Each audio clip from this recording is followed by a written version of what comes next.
Bonjour à toutes et à tous, ravi de vous retrouver pour cette nouvelle vidéo. J'espère que vous allez bien malgré mon long silence.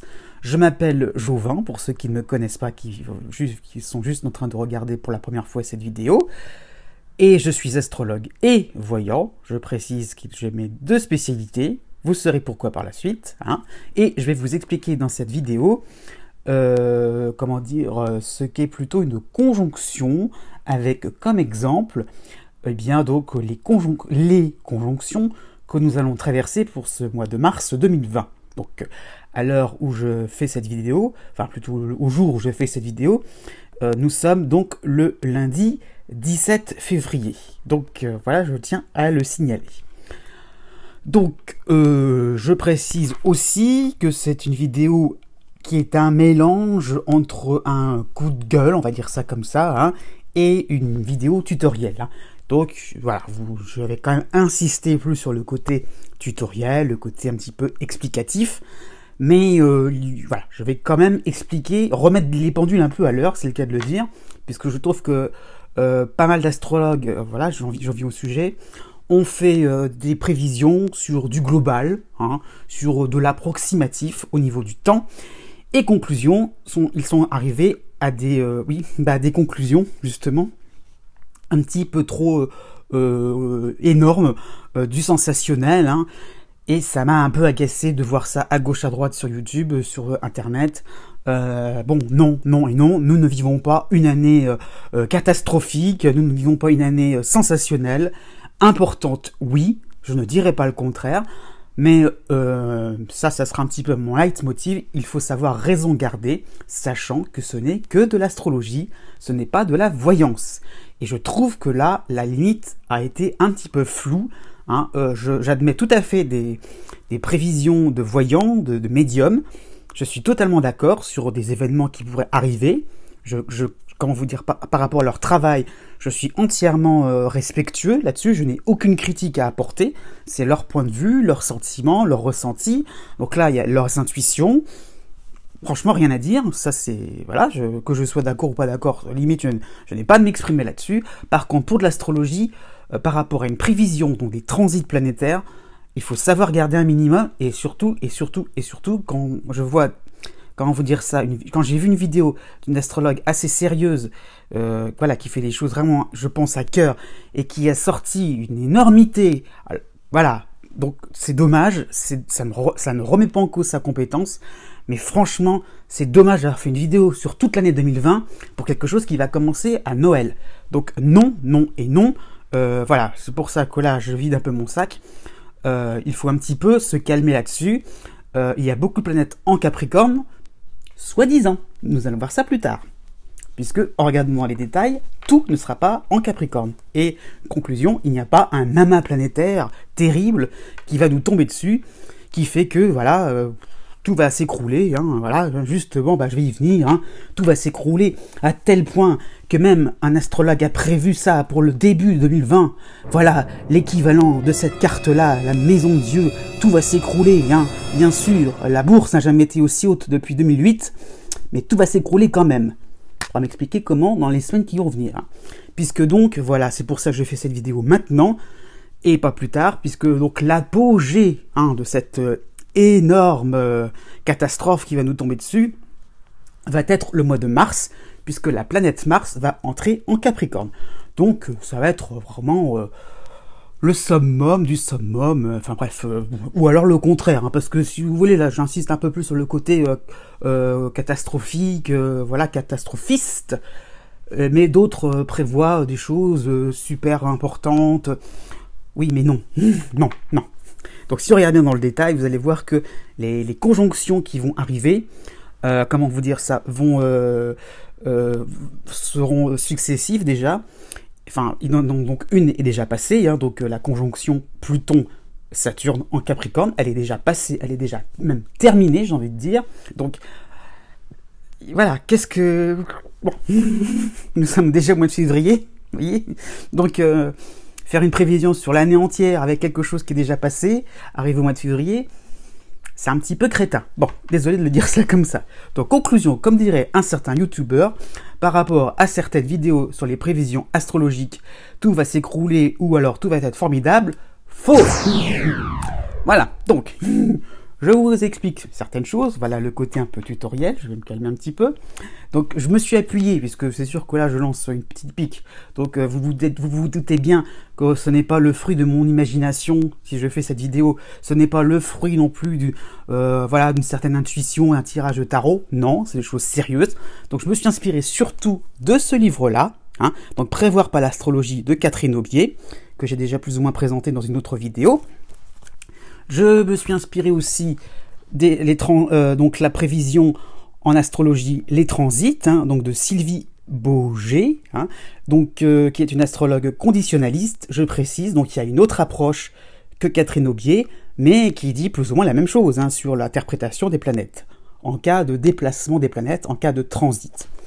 Et surtout, c'est là où je vais y venir, hein, pour moi le plus important, qui est plus ou moins ma petite Bible, hein, donc les aspects astrologiques de Dan Rudyard et coécrit avec sa femme, hein, Leila Raël. Donc c'est ça, surtout ce livre-là, qui me permet de faire cette vidéo, puisqu'il explique bien la phase 1, la phase de la conjonction, donc la phase la plus importante hein, dans un cycle planétaire. Voilà, donc je vais plutôt aborder, si vous voulez, la partie astrologie mondiale. Hein, donc, et c'est là où je veux en venir, c'est qu'il y a beaucoup, hein, encore un coup, s'il vous plaît, quoi, il faut savoir raison garder encore une fois, parce que j'en reviendrai un petit peu par la suite. Mais si vous voulez, il y a beaucoup de, comment vous dire ça, d'interprétations qui sont faites à partir donc de l'astrologie mondiale et qui sont calquées, qui sont voilà ancrées d'un coup. On essaie de vous plaquer ça sur de l'astrologie personnelle, sur de l'astrologie, si vous voulez. Ça porte un nom compliqué, mais bon, sur l'astrologie, si vous voulez, donc individuelle. Donc non, ce n'est pas vrai. Il y a une énorme conjonction qui peut arriver, qui est arrivée avec Saturne et Pluton. Elle ne vous a peut-être pas concerné, parce que peut-être que tout simplement, vous êtes peut-être d'un signe avec une lune et un ascendant qui ne sont pas touchés complètement. Il y a des degrés précis. Ça va. Si vous êtes à Capricorne du début du mois de décembre, franchement, ça ne vous concerne pas. Vous avez eu Pluton en 2008, en 2009. Vous n'allez pas vous le repayer en 2020 quand même. Donc non. Enfin voilà, donc c'est pareil pour les cancers. Vous avez eu Pluton en face de vous si vous êtes né en fin juin, en 2008-2009. Vous allez pas encore, on va pas encore une fois vous le resservir. Bah non, je suis désolé, c'est pas vrai. Donc il faut savoir raison garder, il y a un minimum. Donc chacun a son individualité. Nous sommes reliés à un tout, je suis bien d'accord. C'est ce qu'explique le livre que je vous ai montré. Il y a des ponts, d'accord, mais enfin, on ne peut pas passer d'une extrême à une autre. On ne peut pas isoler l'astrologie mondiale. On ne peut pas isoler non plus l'individualité, le thème astral, le thème de naissance de chacun. Donc c'est là déjà où je voulais en venir. Après, par rapport à la conjonction, donc rentrons dans le vif du sujet. La conjonction, c'est bien gentil, d'accord, mais ça veut dire quoi? La conjonction, c'est la réunion de deux planètes entre une planète plus rapide par rapport à une planète plus lente. Oui, mais les mouvements planétaires font que, si vous voulez, ce n'est pas toujours, comment vous le dire, ce n'est pas d'une manière aussi simple que cela. Donc, sur une année, surtout, vous pouvez avoir ce qui va donc se passer, justement, si vous voulez, une planète qui peut se rapprocher d'une autre, puis reculer, l'autre aussi va reculer, mais elles ne vont pas forcément vraiment faire une conjonction exacte, hein. C'est ce qui va se passer justement entre Jupiter entre Jupiter et Saturne. Donc voilà, donc faire une vidéo entière sur l'année 2020 entre Jupiter et Saturne, là ça fait mal, ça fait mal. Donc voilà, non, il n'y aura pas de conjonction avant Noël 2020, en gros début de l'hiver, hein, pour être plus précis, justement pour être plus précis, début de l'hiver. Avant, voilà, donc cette conjonction ne sera pas réelle, effective, puisque si vous voulez, donc la première phase de la conjonction, c'est la planète rapide qui se rapproche de la planète lente. Donc ça veut dire que c'est une fin de cycle, c'est pas du tout un début de quelque chose. Au contraire, c'est une fin de cycle. C'est de la fin du cycle précédent. Donc, on est un petit peu dans l'oubli, si vous voulez, on se détache totalement, hein. C'est un petit peu par rapport à la phase 12, hein. Donc on est un petit peu dans l'oubli de tout ce qu'on a pu vivre, on se prépare à quelque chose d'autre, on est dans l'intériorité. Donc au contraire, la planète, si vous voulez, elle est plutôt dans quelque chose, la planète plus rapide, hein, je veux dire, elle est plutôt en train de s'intérioriser, elle est en train de finalement, donc de se recroqueviller, si vous voulez, pour mieux après, pas exploser, mais pour mieux après s'exprimer au moment de la conjonction exacte. Donc, actuellement, on n'est pas encore dans la conjonction exacte entre Jupiter et Pluton. Voilà, prenons le cas précis. Donc, si vous voulez, Jupiter est vraiment en train de se confronter, elle se prépare à la confrontation de Pluton, mais elle n'est pas encore en train de se mélanger à Pluton. Là, quand il y aura une conjonction exacte, ça va bientôt arriver, entre Pluton et Jupiter, donc là, à ce moment-là, les deux énergies vont se réunir, et je trouve qu'il faudrait associer la conjonction avec l'opposition, puisque l'opposition, finalement, c'est l'une et l'autre, je veux dire, qui se regardent diamétralement opposés. Donc, si vous voulez, il y a donc comme un deal à faire. Donc, si vous voulez, il faut laisser l'une et l'autre des énergies s'exprimer de manière à trouver un compromis. C'est un petit peu la même chose pour une conjonction. Si vous voulez, la planète plus lente va apporter ses bienfaits, si vous voulez, et de la même manière, la planète la plus rapide va apporter aussi ses énergies. Donc, il y a aussi toute une complexité qui fait qu'on a quelque chose d'assez exceptionnel. Donc, c'est sûr, c'est important. C'est un point important qui va marquer un nouveau cycle, et c'est là où je veux en venir.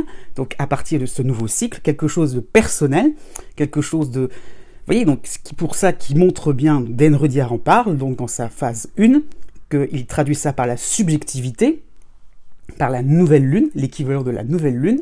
Donc, nous sommes un peu dans le noir. On voit les choses comme on le ressent, enfin on perçoit les choses comme on le ressent avec ces deux planètes-là, n'importe lesquelles, hein, ces deux planètes-là réunies, et donc voilà, on peut entrevoir quelque chose de nouveau par la suite, et ce quelque chose va petit à petit, dans la troisième phase, se dessiner un tout petit peu. Voilà, petit à petit, la planète plus rapide va s'éloigner de la planète plus lente, la conjonction est terminée, l'échange s'est produit, quelque chose de personnel, de différent, puisque peut-être que, voilà, le cas précis, c'est Jupiter qui rencontre Saturne, ce sont des planètes assez, comme Mars comme Vénus qui rencontre Mars. Donc, vous voyez, ce sont des planètes qui sont plus ou moins, comment dire ça, en différentes, hein. Donc, le fait qu'elles se réunissent, ça permet une énergie assez étrange, on peut dire ça comme ça. Donc, voilà où je veux en venir. À ce moment-là, on a quelque chose de spécial, et petit à petit, par rapport à ce cycle-là, va se dégager une nouvelle phase, la phase 2, la phase 3, la phase 4, et par rapport aux 12 signes du zodiaque. Bon, donc, c'est là où je voulais en venir, donc par rapport donc, à ces différentes phases, donc 3 phases à retenir. Donc, je dirais la pré-conjonction, hein. Donc, si vous voulez, la planète rapide se dépouille complètement, elle se prépare. Elle se dépouille de l'ancien cycle, elle se prépare pour la conjonction exacte, donc le moment précis où les deux planètes se réunissent, donc précis dans le temps aussi, c'est là où je vais venir. C'est pas une histoire de phase uniquement, c'est précis, ça veut dire la conjonction exacte, hein, donc par rapport au degré du zodiaque. Et après, une fois que cette conjonction est passée, ça peut aller très vite, on passe à la troisième phase, où effectivement, on aborde quelque chose de nouveau, on est donc lancé vers l'avenir, on est tourné, par rapport, on est boosté, si vous voulez, par rapport à ce mélange, ce cocktail qui s'est produit, voilà, donc, il y a de l'espoir, j'ai envie de dire, on est dans quelque chose de plus positif, on est dans quelque chose de plus on est plus dans l'extraversion à ce moment-là. Vous voyez, donc entre la phase 1 et la phase 3, c'est presque opposé, j'ai envie de dire, c'est presque si vous voulez, deux états d'esprit assez différents. Donc, mélanger ces 3 phases-là en une seule, c'est vraiment dommage. C'est vraiment dommage. Donc, c'est pour ça que je reviens là-dessus. Pour chaque aspect planétaire, il faut savoir un petit peu être précis. Tant que l'aspect exact ne s'est pas produit, on ne peut pas non plus annoncer des choses, voilà, puisque des choses catastrophiques. C'est là où je veux en venir. Puisque donc, on annonce un amas planétaire, donc je vais traduire un petit peu, amas planétaire, ça veut dire 2, 3, 4 planètes dans le même signe. Eh bien non, justement, c'est ça le problème, c'est que nous avons eu une conjonction, donc Pluton-Saturne. Saturne va se rapprocher de Pluton après, je vous l'expliquerai un petit peu dans les détails, vous aurez les images pour cela, mais, donc aussi de notre côté, pardon, vous aurez une deuxième conjonction où Jupiter va se rapprocher de Pluton, il va même le dépasser un petit peu, donc là par contre, ça qui sera plus important, ce sera la conjonction Jupiter-Pluton, ce sera ça qui sera vraiment dominant pour 2020, mais vous n'aurez pas de conjonction Saturne-Jupiter, non. Bon, non. Et je vous réserve la surprise, pourquoi en plus, doublement, il y aura une double surprise, c'est que finalement, voilà, c'est que finalement, même au moment où, au mois de mars, la planète Mars va passer dans le signe du Capricorne, ça va être très serré, mais au niveau de l'écartement des planètes, mais ce ne sera pas encore un amas planétaire. Il y aura 2 conjonctions. Donc ça va, si vous voulez, ça vous permet de vous dire cool, voilà, ne stressez pas, comment vous dire ça, n'imaginez pas, ne vous engagez pas sur des choses très sérieuses, très importantes. Voilà, je vais faire des rappels, oui, chronologiques, hein. Donc cette conjonction dont je parle, Pluton-Saturne, la dernière en date de 1982. Alors aussi, les références, hein. Ah oui, nous n'avons pas connu des conjonctions. Alors je me suis un peu renseigné, parce que je suis un petit peu curieux de nature, quand c'est comme ça, j'essaie de voir un petit peu, bon, les arguments des uns et des autres. Ah oui, on n'a pas connu de telles choses depuis le 6e siècle. Ouais, d'accord, ok. Pluton, 6e siècle, voilà. Je relis ailleurs aussi, qu'on n'a pas connu aussi une telle conjonction en Capricorne, hein, depuis 1600 et quelques. Oui, plutôt en 1600, c'est un petit peu compliqué, puisque donc nous avons découvert cette planète à la fin du 19e siècle, au début du 20e siècle.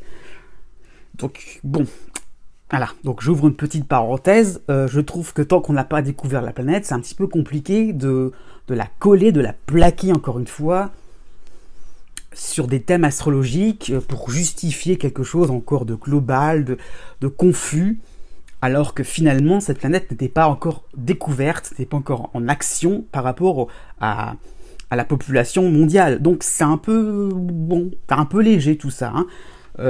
Oui, donc bon, je vais me passer dans les détails, j'ai évité de m'égarer parce que j'ai un autre argument là-dessus, mais bon, bref.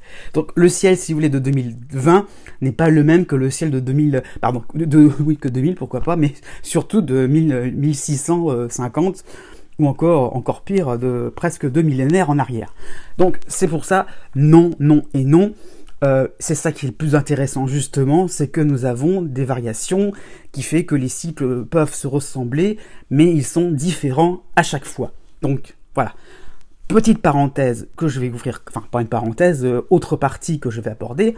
Après, je vous ai bien expliqué les mécanismes, mais donc j'ai un petit peu abordé, donc si vous voulez quand même les interprétations, mon interprétation. Donc voilà où je voulais en venir, c'est que donc nous avons connu là à l'instant, j'ai envie de dire à l'instant, c'est assez récent, c'est il y a quelques semaines, hein, donc la conjonction exacte, donc la phase 2, j'ai envie de dire, donc de Pluton avec Saturne, donc c'était des moments, et comme par hasard, ça a correspondu un petit peu au début donc de, comment vous dire ça, de la maladie, donc du coronavirus. Donc vous voyez, donc ça peut traduire des événements, mais comme ça ne peut ne pas, ça n'aurait pu ne rien créer, vraiment. Donc ce sont des moments, si vous voulez, entre le mélange entre Saturne et Pluton, c'est des moments de déroute, c'est des moments, si vous voulez, comment dire ça, on trouve que tout n'est pas, on n'arrive pas à trouver une certaine logique. On est un petit peu dépassé par les événements. Si vous voulez, Saturne, c'est la rationalité, c'est quelque chose que l'on veut maîtriser. Avec Pluton, bah, tout est bousculé. Donc, si vous voulez, c'est en plus, comment vous dire ça, en Capricorne, hein, un signe scientifique, hein, donc quand même. Moi je trouve que là, c'était assez parlant. Donc, on a quand même quelque chose qui montre qu'on est un petit peu bousculé dans nos pratiques scientifiques, hein, pourquoi pas, dans nos façons de faire, et dans nos méthodes de travail, dans nos principes moraux, pourquoi pas. Et donc là, dans ces cas-là, il va falloir un petit peu changer quelque chose, être un petit peu dans l'idée que on ne peut pas non plus être dans une routine, il va falloir aussi réfléchir un peu plus en profondeur, au pourquoi vaccin, pourquoi, voyez, pourquoi telle maladie, qu'est-ce que d'un seul coup, qu'est-ce qui nous permet de penser que d'un seul coup un phénomène de ce type-là peut arriver? Est-ce qu'on est si infaillible que ça? Parce qu'avec le côté saturnien, hein, on peut se sentir pas fier, mais confiant. Enfin, vous voyez, donc dans l'idée que on peut assurer les choses, on va gérer, on va être vraiment dans quelque chose d'automatique finalement. Et avec Pluton, non, ce n'est pas automatique. On n'a pas forcément réponse à tout. Voilà. Heureusement. Et c'est là où je veux en venir. Saturne va apporter une énergie sur Pluton. Ce qui est le cas. Hein. Ce qui était le cas. Donc Saturne a structuré aussi Pluton. Donc ok, d'accord, Pluton bouscule les choses, il m'intériorise, si vous voulez. Hein. Donc Pluton, du coup, va se montrer un petit peu plus dans l'intériorité.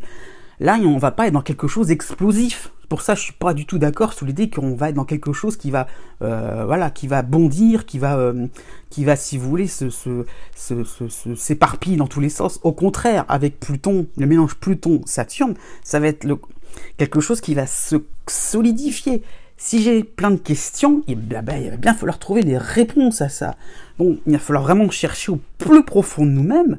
Ok, d'accord, plus de routine, plus d'automatisme, ok, mais pourquoi? Pour renouveler quoi?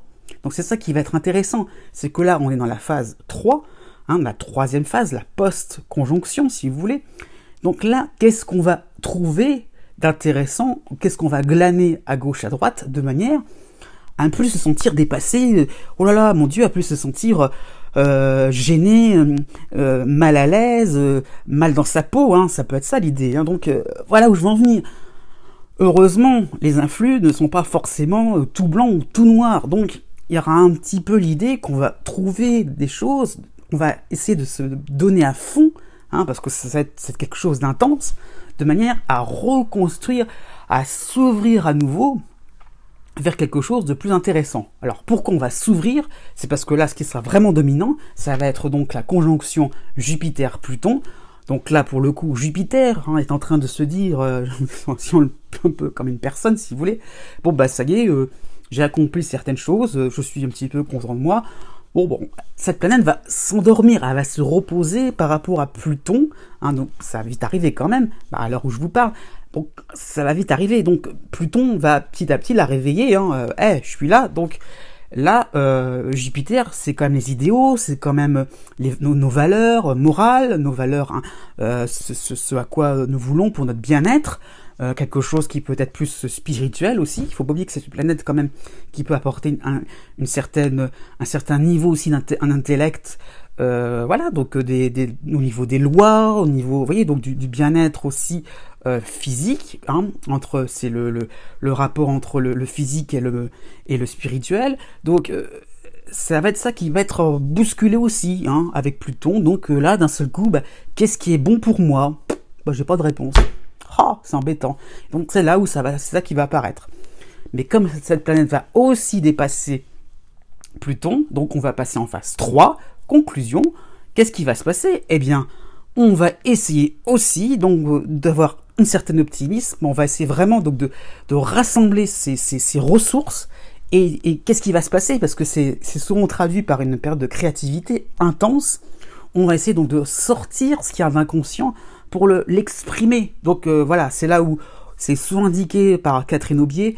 Là, à mon avis, Jupiter joue le rôle d'amplificateur. Donc c'est là où toutes les petites choses que l'on n'ose pas dire, encore plus qu'on a introverti, qu'on a mis en fond de nous-mêmes, hein, pendant cette période-là, entre la conjonction Pluton-Saturne.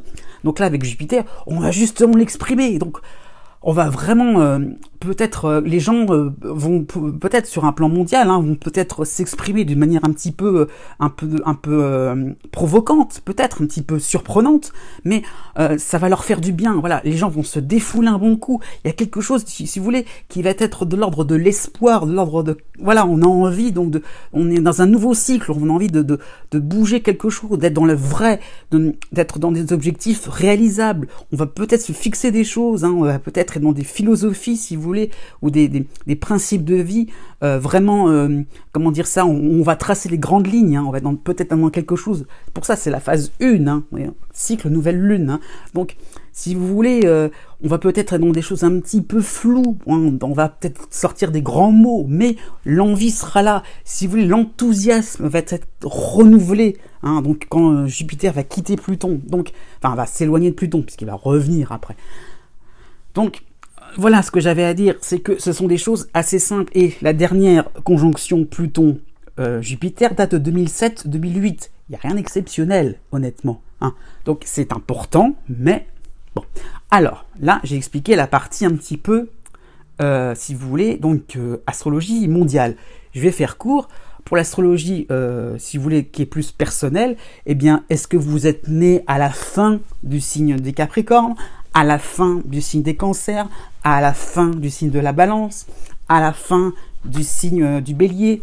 Ça va vous concerner. Si c'est pas le cas, n'y comptez pas, ça va. Soyez tranquille. Bon, ça peut être votre ascendant, ça peut être votre lune à ces 4 points-là. Bon, si vous êtes plutôt du signe de la Vierge ou du signe du Taureau, bah là c'est sûr, ça va plutôt donc la fin du signe de la Vierge, fin du signe du Taureau, je précise. Ça peut aussi vous concerner d'une manière assez importante, parce qu'il va se profiler ce que l'on appelle un trigone. Donc pour ces deux signes-là, ça risque vraiment d'être ressenti. Dans une moindre mesure, vous avez la fin du signe du Scorpion et la fin du signe des Poissons. Ça peut aussi, pourquoi pas, être... Bon, est-ce qu'aussi Jupiter va compter dans votre thème astral de naissance? Pluton, pareil. Est-ce que vous êtes une personne de type plutonienne? Est-ce que vous êtes une personne du type saturnienne? Si ce n'est pas le cas, ça ne va pas vous concerner. Ça ne va pas transformer votre vie. Peut-être, mais ça ne va pas créer des événements importants. C'est pour ça que j'en viens à cette chose suivante, conclusion si vous voulez. Ne mélangez pas une prévision astrologique avec la voyance. La voyance peut donner des événements. L'astrologie, c'est beaucoup plus complexe que ça. Vous pouvez vivre des choses très intenses. Peut-être que vous êtes à la fin du signe du Capricorne. Et ben, rien ne se passera sur le plan extérieur. Peut-être parce que vous êtes un ascendant aussi qui ne reçoit pas tous ces influx-là. Et donc, tout simplement, vous allez vivre les choses de l'intérieur. Peut-être que vous allez subir de grandes transformations, mais bah, si vous voulez, vous n'allez pas changer de coiffure, vous n'allez pas déménager, vous n'allez pas forcément perdre 30 kilos. Voilà, les choses seront peut-être telles quelles, vous garderez votre montre, tout va se passer exactement à l'identique, mais à l'intérieur de vous-même, vous ne serez plus la même personne. Voilà, c'est ça ce que peut procurer, ce que peut vous donner, que peut vous apporter. Voilà les éclairages de l'astrologie. Ce n'est pas de la voyance. Et en plus, rapprocher, si vous voulez...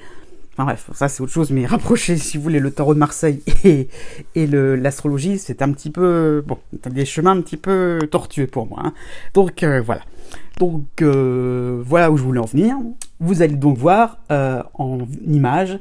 J'ai envie de dire, donc vous allez avoir la preuve en image de tout ce que je viens de vous annoncer.